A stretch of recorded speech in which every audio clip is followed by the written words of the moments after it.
All right. So, very good afternoon, everyone. I am Guniti Singh, founding member of PEMFORT Foundation. It is an NGO working and contributing towards developing society, improving communities, promoting citizen participation, youth and women empowerment, rural development, human rights, women rights, animal rights, public awareness, and many more. Today's event is about the changes introduced by the Consumer Protection Act 2019 in order to safeguard consumer interest. The Ministry of Consumer Affairs have notified new changes in Consumer Protection Act 2019, which came into force on 20th July 2020. This webinar will explain different aspects of consumer law. It will be mainly focused to provide an insight to the new act and changes introduced by it. Today's presentation will be taken by Sarthak Shukla, who is an aspiring lawyer. He is pursuing company secretary from ICSI and LLB from Chanakya National Law University. He has also worked with State Consumer Dispute Redressal Forum, Lucknow, and is currently associated with KPS Advocates. Thereafter on board, we have our expert advisor, Advocate Mr. Kuwar Singh. He is a founder of KPS Advocates, which is a multidisciplinary law firm rendering its services to both corporate as well as individuals. Mr. Singh is an enthusiastic speaker and has spoken at many events, both national and international. After this presentation, we will have our Q&A session where you are free to ask all your queries pertaining to Consumer Protection Act, and our experts, Mr. Singh, will be answering all your queries. Participants can send their queries through email as well in between the session at foundationfemfort@gmail.com, or else you may also type your questions and ask on the chat box. Please note this link, the link of this webinar is also live on Facebook. So let's begin. Over to you, Sarthak. Thank you so much, ma'am. So starting introduction. Hello everyone. Good afternoon. I am Sarthak Shukla, and as ma'am stated that I am a law student, an aspiring lawyer as well. I am a student at Chanakya National Law University. So as we all are aware of today's topic of discussion, which is the Consumer Protection Act of 2019, and we all know that this recently has came into force on 24th of July 2020 during the pandemic time. So what I will deal in the slide is I will talk about significant features of the Act, starting from the concept of product liability, then the definition of consumer, then increment in the pecuniary jurisdiction of the court, and so on. I will also try to compare both the Consumer Protection Act of 1986 and Consumer Protection Act of 2019. What new changes has been brought in 2019 Act. So, and then we can have a Q&A session with sir. So, presuming that I'm audible to everyone, I'm beginning with the introduction part.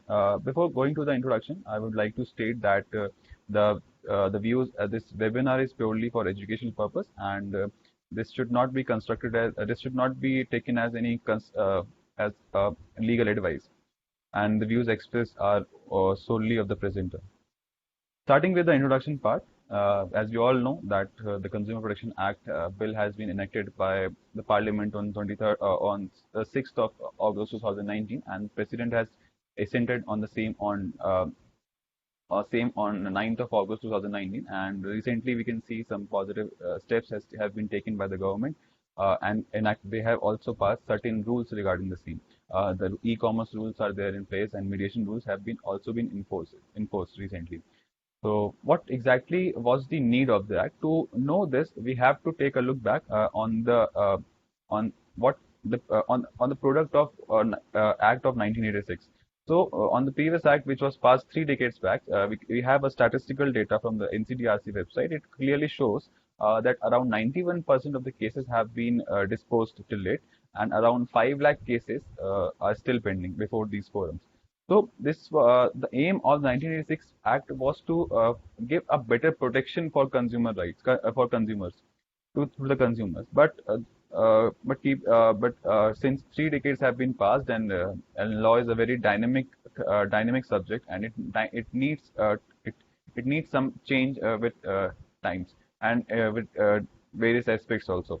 So keeping all these things in mind, keeping the changing population of India, increment in the population of India, and keeping the a boom in the e-commerce industry, digitization, and all these aspects, a new consumer protection act was need of the hour.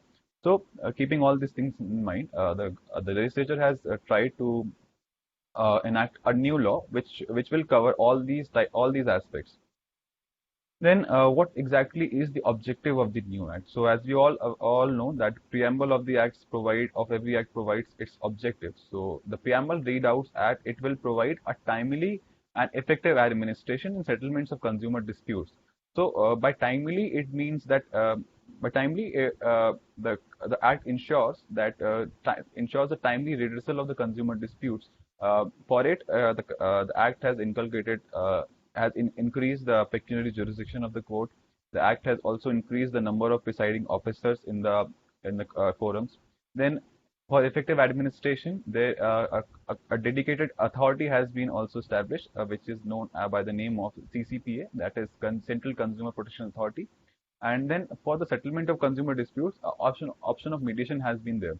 So keeping in mind the fast changing new age of e-commerce platform, the Consumer Act has provided everything regarding this.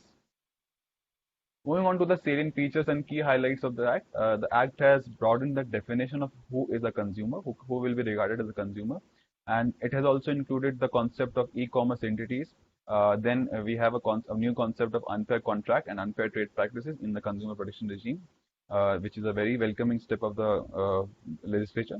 Then we have an interesting concept of product liability. Then CCP as a regulator. Then CCPA can also impose penalty for false and misleading advertisements. And then there is an increment in the pecuniary jurisdiction of the commission. And then for settlement of dispute, there is an option of mediation. So starting with who is a consumer? Who is exactly a consumer? So we all are consumers. We all buy any good, or we all avail services from by giving some consideration to the seller or the service provider. We all are consumer in our day-to-day lives. So the consideration is important. We when we buy a good or when we avail any services, we have to pay a certain amount of money or any kind of consideration to the seller or to the service provider. And if there is no consideration, then the concerned person will not be treated as a consumer. Then explanation B to section 2 clause 7 provides that a consumer will now be a person who buys any good and hires any services. It will include all the online transactions and offline transactions as well, which are done through electronic means, teleshopping, direct selling, or multi-level marketing. These all are included under the purview of the consumer. So next is governance of e-commerce. So the Act has tried to inculcate all the aspects of e-commerce entities, and it has also given the definitions of different what is e-commerce entity, what is e-commerce or e-service provider, and all that. So the legislature has kept in mind all the aspects regarding the boom in the e-commerce industry. Nowadays, what we do is we need to buy new shoes. We just log on to their website and we buy shoes from there. We have to buy groceries. We just log on to their website or their respective mobile applications, and then we can have these at the comfort of our home. And now these things are now in place, and there is a boom in this industry. So this has to be regulated, and for this, the legislature has tried to cover all the aspects of e-commerce entities and marketplace e-commerce and inventory e-commerce. Certain rules have been provided, starting with the duties of all e-commerce entity. What e-commerce entities do? What are the duties of the e-commerce entity? So every e-commerce entity has to be a company which is incorporated under the Companies Act of 1956 or 2013. and information such as legal name of the entity, headquarters, address, details of the website, contact details must also be displayed. So basically, the purpose behind these rules is to ensure transparency between e-consumers, sellers, and e-commerce entities. And the most significant part of these rules is they have to establish a grievance redressal mechanism for consumer complaints. And every consumer complaint has for every consumer complaint they have to give a ticket number so that every consumer can keep a check on how the action has been taken by the e-commerce entity. Then details of importer and country of origin should be mentioned while selling the imported goods. This is a very important point nowadays. Regarding the recent notification, all e-commerce entity have to clearly mention the country of origin. Then there are certain restrictions imposed on these e-commerce entities, like they cannot impose cancellation charge on the consumer. Then they cannot manipulate the price or goods or services offered on their platform. They cannot do so now. And then they cannot discriminate between the consumers of the same class. So these are certain duties of e-commerce entities. Then then we have liabilities of marketplace e-commerce entities. So we know that every marketplace e-commerce entity, what marketplace e-commerce entities are, and every marketplace e-commerce entity which seeks exemption from liabilities in lieu of being an intermediary has to comply with the provisions under ITX Section 79 and certain rules which are laid down in this regard.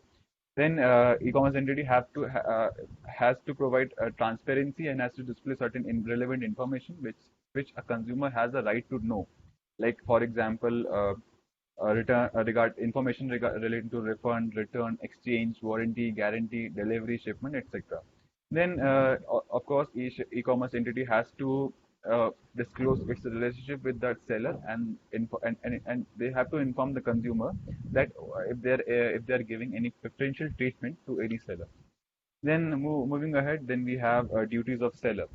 So what we all know the system of e-commerce marketplace, where e-commerce marketplace is like a simple market where different kinds of different types of sellers come and sell their product at certain price.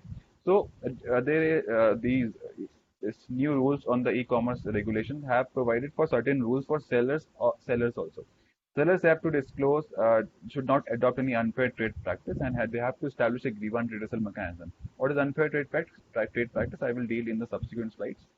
They cannot pose as a consumer and post fake reviews. This is a very prevalent practice between the sellers. They usually do this. They just log in as the customer and they pose as a customer and post fake reviews about their own product. So this is something misleading. So this should not be done by them, and if they are at fault, then the CCPA will take actions against them. Then we have that the details of the importer should be mentioned on if they are selling imported goods, and relevant details should also be displayed on their websites. Then we have duties and liabilities of inventory e-commerce entities. So what is exactly an inventory e-commerce entity? Like there are certain companies which make their own product and sell their own product on their own e-commerce website. So we have very examples. We can see these things in mobile companies. They usually do these things. They manufacture their own product and they sell on their own website. This is a very common practice. So this has to be regulated, and the Act has very well covered all these aspects. They have to display relevant information like return, refund, exchange, warranty, guarantee, delivery, and shipment, etc. And then they cannot post themselves with the consumer and post fake review about their own product. They cannot do so. So basically, these rules are to provide a transparency between e-consumer, seller, e-commerce entities, and so on. So they shall not refuse to return the goods or cancellation or service, or shall promptly provide refunds in goods or service that are defective, deficient, spurious, etc. What is spurious good is also defined under the Act. Section 2, Clause 43 deals with the spurious goods. Then we have the concept of unfair contract and unfair trade practices. What is an unfair contract is also defined under the Act. It is defined under Section 2, Clause 46, and it says that any contract which is unreasonable, which is unilateral in nature, which is unfair in nature, will be deemed as an unfair contract. Certain conditions are also laid down in this regard, and when can a when can an act when can a unfair when can a contract can be deemed as to be an unfair contract. So starting with the first condition, which talks about contracts requiring excessive security deposits to be given by a consumer for the performance of contractual obligations. For example, if you avail services of if you avail services from certain service provider, and for that service he or she takes demands for excessive security deposit. In that case, the contract will be deemed as an unfair contract, and for the same you can file a consumer complaint regarding this unfair contract. Then second is imposing any penalty on the consumer for the breach of the contract, which is wholly disproportionate to the loss occurred due to such breach to the other party to the contract. Sometimes it happens that there is a contract between the seller and a buyer, and in that contract, seller in case of breach, there is a clause in the contract that in case of breach, the seller will impose a penalty on the consumer, and that penalty must be proportionate to the loss occurred if the contract is breached. So this has to be taken in consideration, and if the penalty is not in the if the penalty is not proportionate to the loss occurred due to the breach of the contract, then the contract will be deemed to be an unfair contract. Then we have the third case, which talks about refusing to accept early repayments of debts on payment of applicable penalty. Usually banks have these practice that they deny early repayments of debts if they deny early repayments of loans even after paying penalty.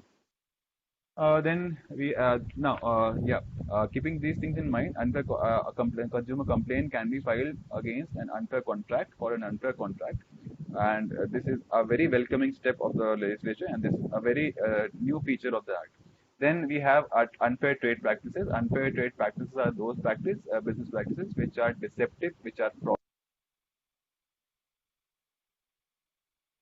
unfair trade practices, and the old legislation, which is Act of 1986, which it provides 6 types of unfair trade practices, and the new act has provided 3 additional types of unfair trade practices, which are failure or non-issuance of bill or cash memo.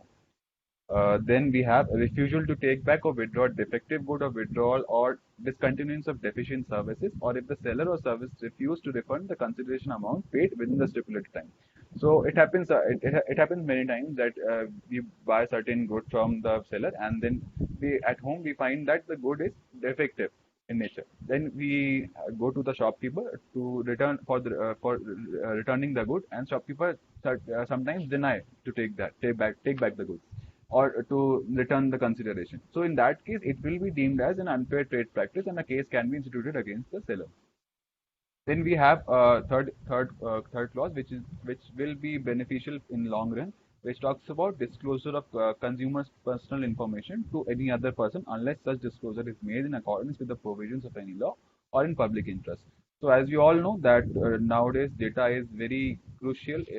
Our data is very crucial. Our personal information is very crucial. So sellers cannot sell our personal information to any third party if under any law, and this will be deemed to be an unfair trade practice under the act. Then we have a very interesting concept of product liability. Product liability is, we can say, is a responsibility of the manufacturer or the seller or the service provider, depending on the facts of the case. And this should be an omission on the part of the manufacturer. This can be a commission on the part of the manufacturer which has caused the harm to the consumer. So we can hold liable the manufacturer of the good, which we can hold liable the seller. We can also hold liable the service provider. So a dedicated chapter has been provided in the Act. Chapter 6 of the Act deals with this concept of product liability, and under Section 84, 85, and 86, liabilities are also defined. Section 84 talks about liabilities of a manufacturer. When can a product manufacturer can be held liable? A product manufacturer can be held liable if there is a manufacturing defect in the good, if there is defect in design, or if there is a deviation in design of what should be exactly the design of or what exactly should be the design of the good. Then we have the liabilities of product seller. When can a product seller can be held liable? There are certain conditions, or there are certain situations we can say when can a seller can be held liable. So Section 85 talks about this, and it says that if the seller exercise substantial control over the designing, testing, manufacturing of the product, then the seller will be held liable in that case. Sometimes sellers what do that they order for personalized goods. So in that case, the seller has a substantial control over the design of the product. So in that case, if that product has caused any harm to the consumer, then this will be a case of product liability. Then a second condition is if he had altered or modified the product, and such alteration or the modification is a substantial factor to cause harm to the consumer. So this will also be covered under the product liability clause. And then third is if he had failed to exercise reasonable care in assembling, inspecting, or maintaining such product, or he did not pass on warnings or instruction for the proper usage of the product. So sometimes what happens if let's say for in, let's say for let us understand it with an example. For example, let's say you have gone to a consumer you have gone to a seller and you ordered for shampoo, a medical shampoo, let's say. So in that case, and the seller knows that if there is any excessive use of the if the shampoo is used in excessive quantity, then it will harm the consumer. And the seller conceals this important fact, this important warning for his benefit. Then in that case, the seller can be held liable because he has concealed this warning. And in any case, if he has told the consumer, then the injury should not have been occurred. Then in that case, seller can be held liable. Then we have when can a service provider can be held liable if the service is deficient in nature, if the service is faulty in nature or inadequate, then we can hold the seller liable. If any act of omission or any act of commission or any act of negligence is done on the part of service provider, then we can hold the service provider as liable. This will include all the cases of medical negligence as well. There we can hold the service provider as liable. Then moving ahead, the CCPA as a new regulator. We all know what is CCPA. CCPA is the Central Consumer Protection Authority. It has been established by the central government, and it is a regulatory authority. It has certain functions. Section 10 of the Act seeks for its establishment, and interestingly, it has an investigative wing which will fill the void created by the old Act, and it will investigating wing will carry on investigations. It will carry on investigations relating to matters relating to consumer rights, unfair trade practices, and misleading advertisements. What is misleading advertisement? I will deal in the next slide. So CCPA has certain functions. Basically, CCPA has been brought to bring some positive change in the consumer protection regime. So they have functions like they can inquire into the violations of consumer rights. They can investigate and lodge prosecution at different forums at the appropriate forum. Then second function is they can pass any order to recall any good or to withdraw any services which are hazardous in nature. They can impose general notices to the public that this product is harmful, that this product this service is harmful, hazardous. Then they can impose penalties on the endorsers also, which are doing these misleading advertisements. Then they can also spread awareness programs like Jago Grahak Jago Yojana and all that. So CCPA has been established to bring some positive changes and to ensure that consumer rights are protected. Then we have the concept of false or misleading advertisement. So what is exactly a misleading advertisement? We can understand this with a very basic example. Like we all have encountered through that apply a certain cream for 7 days, and then you will become fairer. Your skin will become fairer. So it is clearly a misleading advertisement, and Section 2, Clause 28 of the Act describes what is misleading advertisement. So a misleading advertisement which falsely describes the product or service and gives a false guarantee and is likely to mislead the consumer. So any advertisement which tries to mislead the consumer to buy their goods is a misleading advertisement. And we often we have seen that there are endorsers who do these advertisements. So what happens is endorsers is a celebrity, usually a celebrity or an actor or a cricketer and all.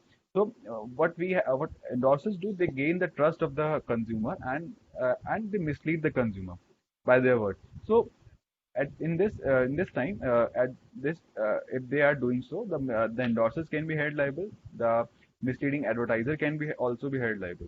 Also, a punishment has been also been imposed under Section 89 of the Act, which states that a punishment can be ranged between 10 lakh rupees to 50 lakh rupees, and an imprisonment from ranging between 2 years to 5 years can be there. Then we have a concept. We can see changes in the jurisdiction, as every court has two types of jurisdiction. Consumer courts also have two types of jurisdiction. One is pecuniary and the other is territorial. So the pecuniary jurisdiction has been increased under the Consumer Protection Act 2019, and we can see that the district commission can take complaints up to 1 crore rupees depending on the value of the good or service. Then we can see state commission can take cases up to ranging between 1 crore to 10 crore, and national commission can take cases about 10 crore rupees. And the complainant can file a case at the location where he resides or works for him. So, who is the complainant? Section 2, Clause 5 of the Act defines who can be a complainant. A consumer is a complainant. Section 2, Clause 5 has written down certain points on who can be a complainant. A consumer can be a complainant. CCFA can be a complainant. The Consumer Association can be a complainant. A minor also can be a complainant, and state government and central government can also be a complainant. So this is a very encouraging step, and this will ensure the swifter disposal of disputes at the appellate forums, like in state forums and national commissions. Then we have an option of mediation. So as the preamble reads, that it provides for settlement of dispute. By settlement, it means that the disputes can be settled through mediation also. The Act has introduced a chapter on mediation, and it provides for settlement of disputes through mediation. If the parties to the dispute agree that they want the dispute to be settled by mediation, then they can go for mediation, and a mediation cell has to be attached with every forum, with every commission, in the district commission, in the state commission, in the national commission, and a presiding officer will be there who will look into the administration of these cells. And then if the mediation is successful, then the terms of the agreement will be written down, and a report will go to the commission, and the commission will dispose the matter accordingly. Then in case the mediation is not successful, then the court can take the cognizance of the matter and decide and dispose the matter accordingly, depending on the merits of the case. So this is a very encouraging step, that mediation is also introduced like civil cases in the consumer disputes, in consumer disputes also.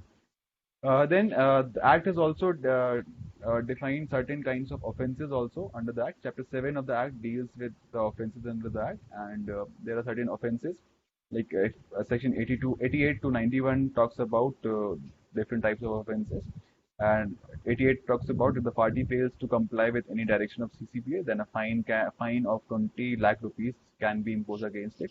Then for misleading advertisement, CCPA can impose, as earlier discussed, CCPA can impose a fine up to ranging between 10 lakh to 50 lakh rupees, and an imprisonment ranging between 2 years to up to 5 years. Then Section 90 provides for punishment for manufacturing for sale of any product which contains adulterant, and any product which is spurious in nature. Spurious basically means products which are not genuine in nature. So these are the offences under the Act, and in nutshell, I can say that CPA, Consumer Protection Act 2019, has bring some positive changes in the Act and in the consumer protection regime, and it has widened the scope of who is a consumer, and it has given the option of mediation. These all are very encouraging step and welcoming steps of the legislature. Thank you, everyone. Over to you, ma'am. I would like to thank you, Sarthak, for such an informative presentation. Judging from the comments of those who attended, the presentation was really helpful. So we have received few questions from our participants, which I have consolidated, and our expert advisor, Mr. Singh, will be answering them. So our first question, Mr. Singh, is, could you please tell us the difference between the Act of 1986 and 2019? How do we find it beneficial in terms of its practical application to the consumer and the manufacturer or the service provider? What are the liabilities of e-commerce entities under the new rules? We would like to know your view on it. Thank you, Guniti. Look, as far as the Act of 1986 is concerned, it is almost 3.5 decades old. And in order to match the requirements of today's times, we required a new act. The working of business with consumer has changed drastically with the inclusion of technology. So the upgradation of law to bring out more transparency between the manufacturer, service provider, and the consumer is essential. Earlier act was mostly limited to the defect in goods and deficiency in services, and yes, unfair trade practices. To provide timely and effective administration and settlement of consumer disputes with special focus on digital transaction, the new act was very much essential in today's time. If we'll see that with the inclusion of the e-commerce transaction under the definition of consumer, which now states offline and online transaction, which also includes electronic means like teleshopping, direct selling, or multi-level marketing. The earlier act especially did not include the e-commerce transaction, and this was the lacuna which required to be addressed. When the action was filed as per the old act, it was not possible to entail liability upon the e-commerce consumer, wherein the stand generally taken by them was that we are merely a platform and not the seller of the good. So there is no defect, or when in case of services, there's no deficiency on our part. We are merely a marketplace. With the inclusion of e-commerce rules 2020, a lot of liability and responsibility have been imposed. It has been made mandatory for an e-commerce entity to be a company registered under the Indian Companies Act. There are other liabilities. To mention a few is important now to mention the country of origin, the process of return, cancellation of product, any cancellation charges, if same has to be imposed. Even while purchasing the product, a consent cannot be automatically recorded. An option has to be provided to the consumer before making the purchase, whether he accept or give consent on the following terms which the e-commerce portal mentions. Further, the e-commerce portal must also mention the refund policy, exchange policy, the warranty and guarantee policies very clearly. All these have been made mandatory under the new e-commerce rules. Also, to add further, an e-commerce entity now must have a nodal officer to address any consumer grievance. Any complaint received from a consumer must be addressed within a period of 48 hours and has to be resolved thereafter within a period of 1 month, which is a very, very positive step from the point of view of the consumer. He doesn't have to wait indefinitely for any resolution. The e-commerce rule further provides for control of price fluctuation, controlling the reviews, which was a major problem. When a good is hot selling, the fluctuation in price was kind of a differentiation among the consumer itself. Like for an example, a mobile phone is purchased from e-portal. Somebody get it for 100, the other person immediately purchase it. After an hour, he get it for 120. So now that is also an offense that is completely prohibited under the e-commerce rule. Further, under the new act, there is an enhancement of pecuniary as well as territorial jurisdiction.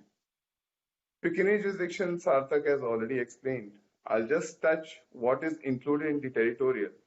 Now it is made more convenient to file the complaint against the offender. The complaint can be filed by the person where he resides, which is a very good and a welcoming step and works in favor of the consumer. As far as power of courts are concerned, power of review, transfer of cases, setting aside has been granted to that particular court itself, which was not covered under the earlier act. For these small issues, the person has to approach to the higher forum, which again will make the litigation easier. Further, the inclusion of a new agency, which is Central Consumer Protection Agency, will also further help in regulating any violation of consumer rights, unfair trade practices, false and misleading advertisement, which is prejudicial to the interest of public at large. A class action can be taken, a complaint can be filed, wherein this agency has the power to investigate, which was not there earlier. And even suo motu action can be taken by this agency, and investigation directions can be provided to the concerned department, and an order can be passed. Needless to mention, this agency is also empowered to impose fine for the first offense, which is, I believe, 2 lakhs, and for 10 lakhs, and for the subsequent offense, it can be increased up to 50 lakhs, which is very, very high. Apart from penalties, they can also invoke penal provisions. There is an imprisonment of 2 years for the first offense and 5 years for the second offense. So this is a very, very strong and a stricter mechanism which is now brought under this new act.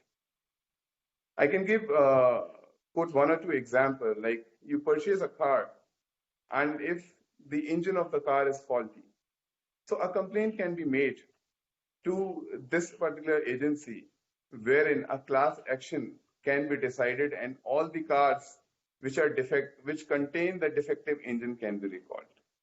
Like in case of mobile or DGS services, where large number of consumers are involved and the bills are inflated, and this is a similar grievance of larger number of people. In that scenario, also a class action can be brought into picture. So initiating this class action is an additional mode. Through this effective mechanism will certainly help. One more good inclusion is of mediation, which was not there under the old act.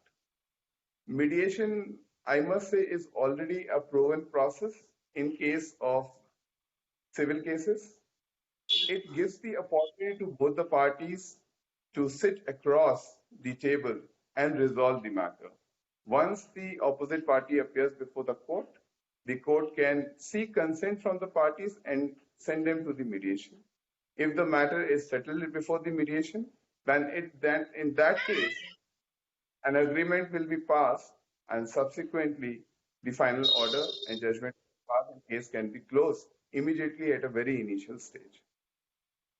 As mentioned by Sarthak also, for misleading and wrongful advertisement, heavy penalties have been imposed under the Act, which is a good step. Not even the advertiser, but also the celebrity endorsers will be held liable under this Act. Now there's new provision for product liability as well.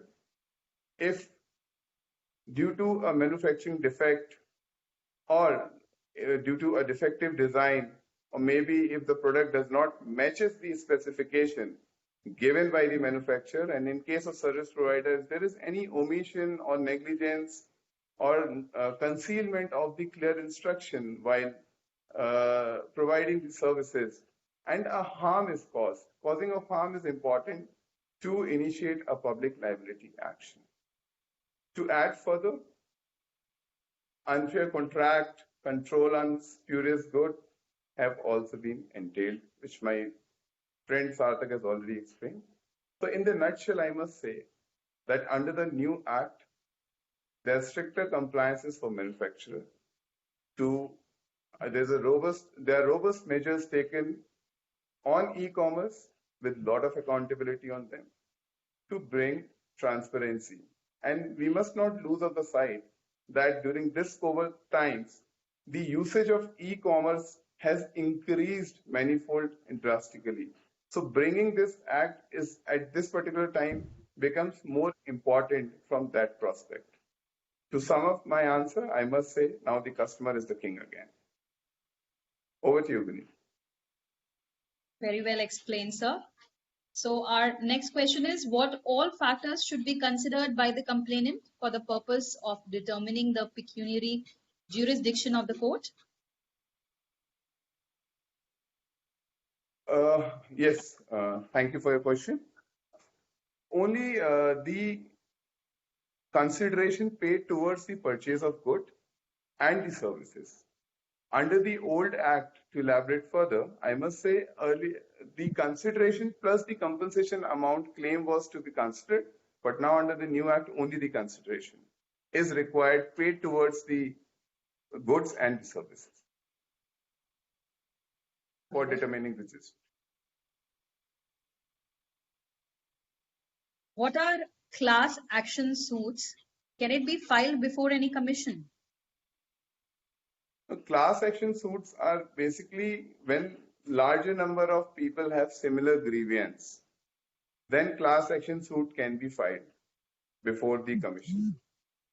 Now we have a new agency, this Central Consumer Protection Agency, which is also known as Central Agency, who is also empowered to initiate class action on the complaint received or suo motu.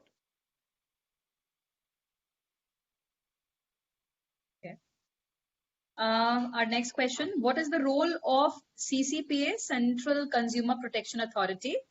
What types of complaint can be filed before CCPA? Who will be the adjudication authority? As mentioned by me, CCPA can act in a cases where there is unfair trade practice, the right of consumer has been violated, there are cases of false or misleading advertisement, and any act which causes prejudice to the public at large, an action can be initiated by the central agency. The action will be taken by the designated authority, which will be a district collector or a commissioner of that particular region or a central authority. Orders can be passed. CCPA is empowered to impose penalty and give penal punishment. The orders can be challenged before the National Commission, and it can be challenged within a period of 30 days. Over to you, Vineet. In which forum the appeal lies against the order of CCPA? What are the timelines? And also, please explain the punishment and the penalties involved. Okay, I've already covered it. The penal provisions, I just repeat it in short. The penal provisions are like imprisonment of 2 years for the first offense. For the subsequent offense, it is enhanced to 5 years.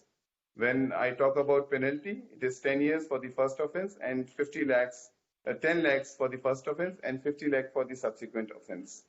The adjudicating, it can be the orders of central agency can be challenged before the National Commission within a period of 30 days. Over to you, Vineet.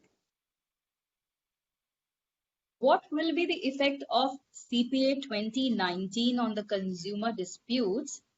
In which cause of action it had arise before the commencement of the act?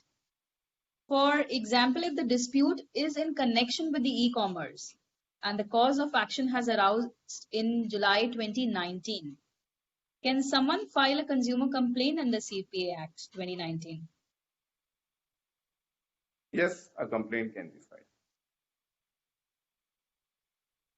If the cause of action has arisen, there's a limitation period, the complaint can be filed before the court. All right. Can a consumer proceeding and an arbitral proceeding or a civil case be continued parallelly? Yes, they can be. There is no bar, and the Act also specifically states that this enactment is in addition and not in derogation. So such, even if a consumer complaint is initiated, it will not be rejected, even if the agreement contains the arbitration clause.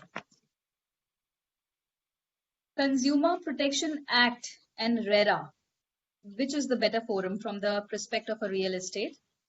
Can complaint be filed before both authorities? Yes, complaint can be filed.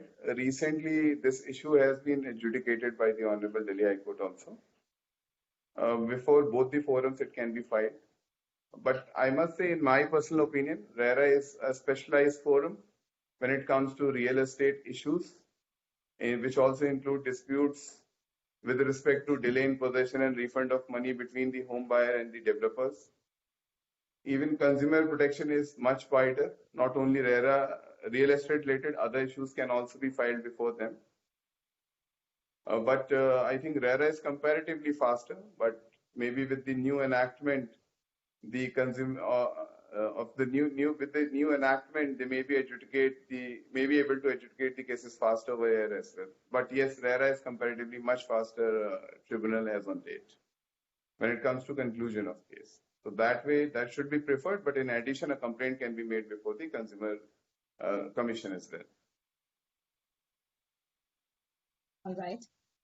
Can the pending cases before the forums under the previous act will be transferred based on pecuniary jurisdiction of the commission?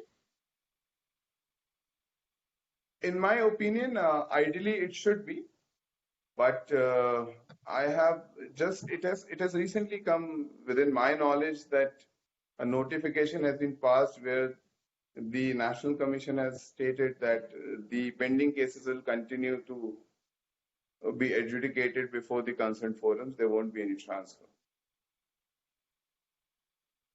Okay. In case of unfair contracts, where can a consumer institute a complaint? It can be instituted before the State Commission or the National Commission, depending upon the value of the contract. Unfair contracts cannot be challenged before District Commission. What kind of matters can be sent for mediation by the forums? Is mediation compulsory under CPA Consumer Protection Act 2019? All kind of matters can be sent except where the issue related to medical negligence, where an injury or harm is caused to person, or there's a death of a person, or criminal liabilities arises. Except for those, all other matters can be settled, can be sent to mediation and sent in the civil courts. And if the matter is decided there, then based on that, final judgment is passed and matter can be disposed of. Okay.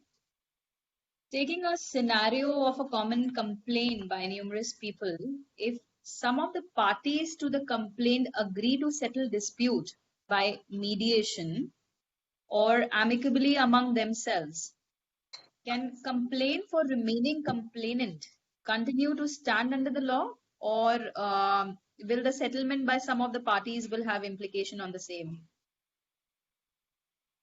Yes, it can continue. The remaining parties can continue to contest their case on merits. Those who are settled will be deleted.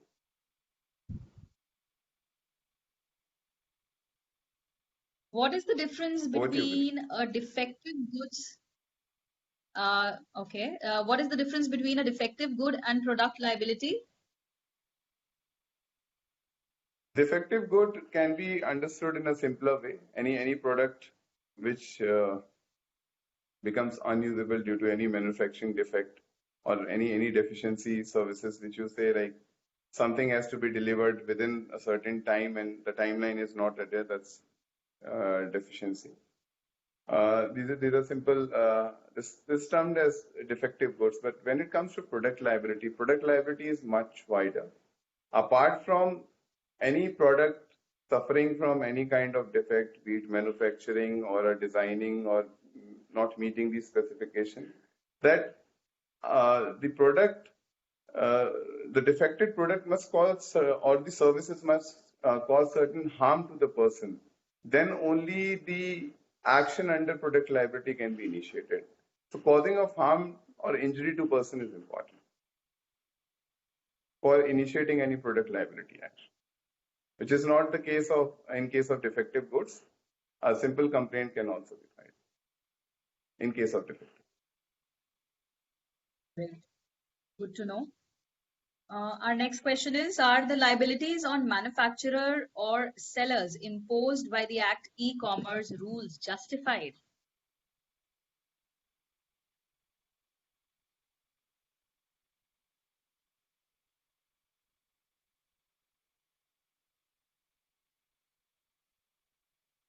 I can't hear the question. I think you're on mute. Yes, I went on mute by mistake. So I'll repeat this question again for you. Are the liabilities on manufacturers or sellers imposed by the Act e-commerce rules justified? Has the new Act protected consumer rights at cost of overburdening the sellers or service providers with compliance norms? And is the maxim caveat emptor still applicable on the enactment of the new Act, or now same should be interpreted as caveat vendator? Thank you for the question. As I mentioned earlier, the new the time has changed. The business is now more connected with the technology. So these e-commerce rules were very much essential.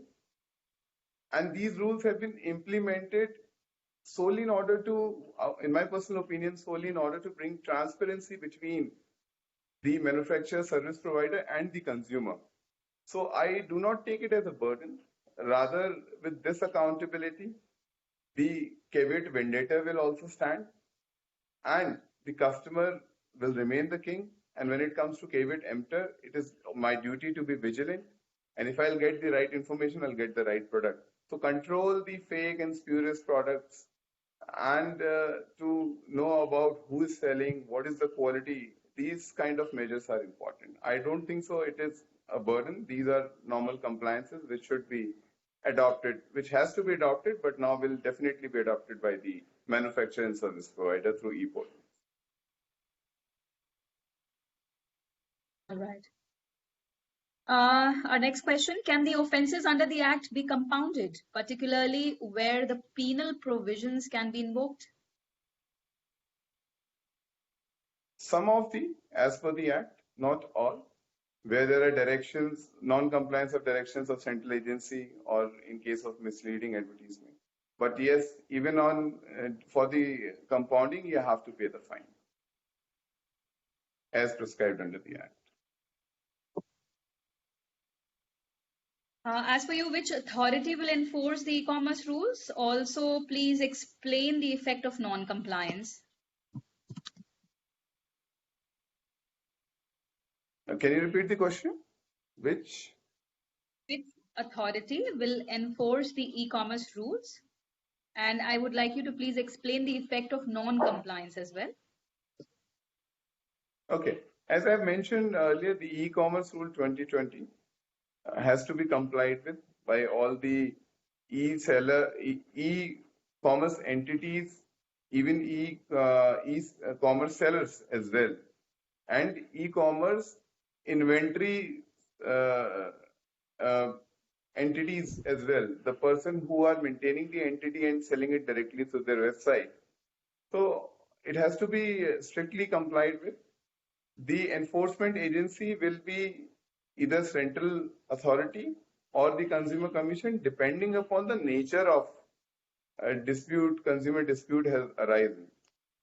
So that will be determined on basis of the facts and circumstances of that particular dispute. But both the agencies are empowered to act under this Act. The commission as well as the central agency. Over to you. What is the limitation for filing of the consumer case? Is there any code fee payment on filing of the consumer complaint? And also please tell what is the electronic filing of the case? The limitation for filing of case is 2 years from the date the consumer dispute has arisen first. And yes, a nominal court fee has to be paid. Up to 5 lakh, there is no court fee under the new Act. But beyond that, there is a table. The maximum court fee that you have to pay is 7,500. That is also for filing a dispute of 10 crore and above before the national. Over to you, Vineet. Okay. Okay. And what is the process of filing an appeal? If the order is passed by the district commission, the appeal will be filed before the state commission within a period of 45 days. Likewise, against the order of state commission, you can go to national commission within 30 days. And again, a complaint initiated before national commission, and against their order, you can go to Supreme Court within a period of 30 days. And in case of appeals, if some amount is awarded, a deposit party may be directed who is appealing and in whose against whom there's a direction to make the payment. They have to deposit up to 50% of the amount before the particular forum where they have made an appeal.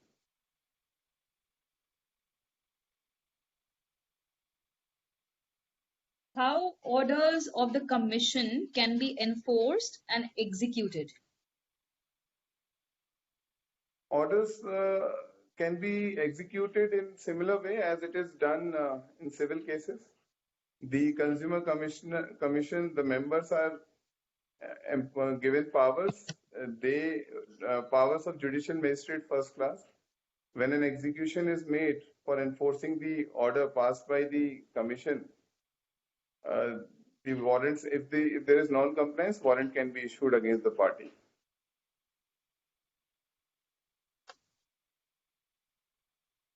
An attachment and other powers are also there. In the chat box? Yes. Can we take this privately on WhatsApp or on email? If some of them I have allows, covered already. I think for more questions, email can be sent. You can share it with me. I'll share the answer. Same can be posted either on the email or can be done on your page. Yes, absolutely. So many thanks, Mr. Sarthak and Mr. Kuwar Singh, for your time and insightful presentation. I am grateful for the time spent in making our viewers aware of the Consumer Protection Act. Also, during COVID, as you all know, I wish you all to stay safe, stay healthy, and stay at home. Thank you so much. We'll connect again on another very informative webinar. So this is the end. Thank you so much. Thank you, Guniti. Thank you. Thank you, everyone, for joining, patiently listening to us. Thank you, Sarthak.